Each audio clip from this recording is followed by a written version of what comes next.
Good afternoon. I'm Dr. Parker, staff veterinarian at Lawton Animal Welfare, and this is my veterinary technician, Amy Wyndham. Hello.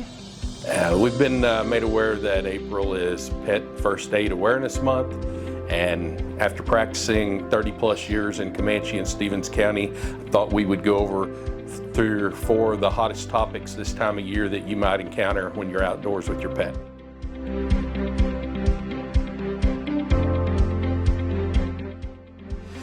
The first thing we usually see is just common laceration, a cut, an abrasion, barbed wire fence, slipping on the rocks, something like that. If you have a little gauze and an elastic bandage, something to put a little compression, that's about all you need. If your dog rips off a toenail, you put a little gauze, maybe a little blood stop powder.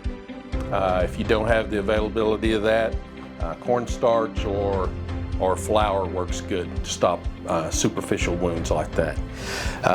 It's always nice to have a pair of scissors, tweezers, and a pair of hemostats. If you have a big laceration and you've got a squirter and you need to stop the blood, sometimes the hemostats can stop that. Apply pressure, put a compression bandage on it, and get to your veterinarian as quick as you can. In some instances, if you don't have access to a veterinarian quick, we have surgical adhesives, which is a fancy name for super glue, and you can do minor lacerations with the super glue. Just be sure and put on your gloves first. It keeps your fingers from sticking to your dog after you put the super glue on it. So that's always something that's nice. Also a tourniquet if you have a bad bleeder. A dog leash works good. Some type of elastic or rubber also works really good.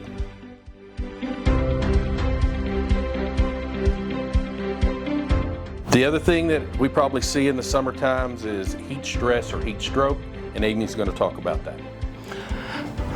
Okay, the most important thing with heat stroke is that you don't cool your dog down too quickly. It's very important that it's a gradual process to get their temperature down.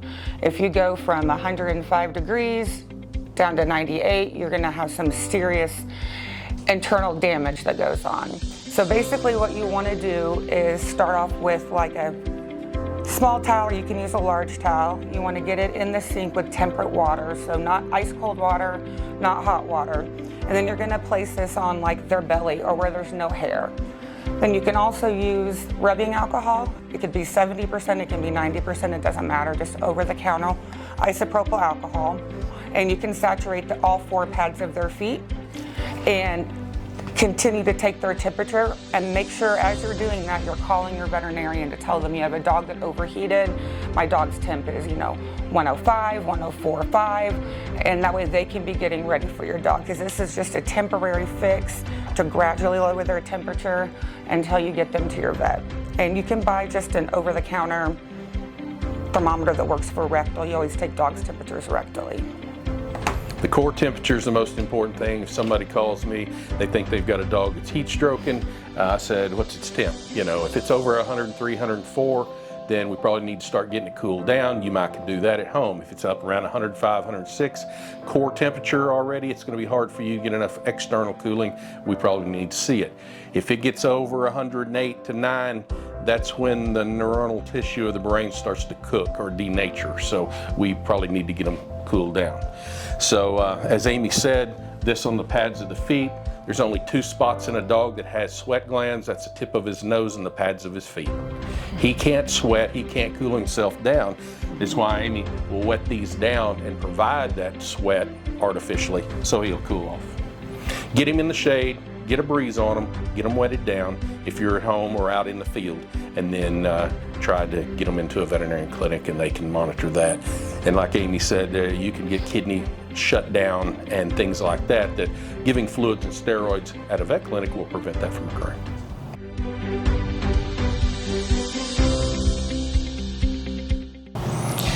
The other thing I see is people that call me and they're at Mount Scott, had a picnic, the dog ate a whole Hershey's chocolate bar that was on the back seat of the kids.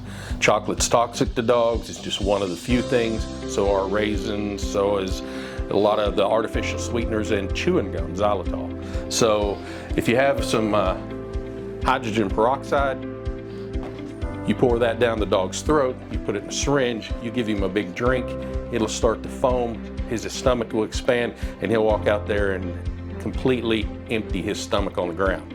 Then you see that big old Hershey's bar or that piece of green rat bait that he ate, and it's just like they never even consumed it because it wasn't absorbed at all. Now this only works for about an hour or so after they eat it, so we got to get to it kind of quick. But usually people can, the items that we have on here are really great for a little first aid kit. Just keep it in the back of your car. And if you have a laceration, you've got a little something here. If your dog eats the kid's chocolate bar, you've got something here. If it heat strokes, you can kind of cool off some things and get the dog stabilized where you can get it to your veterinarian.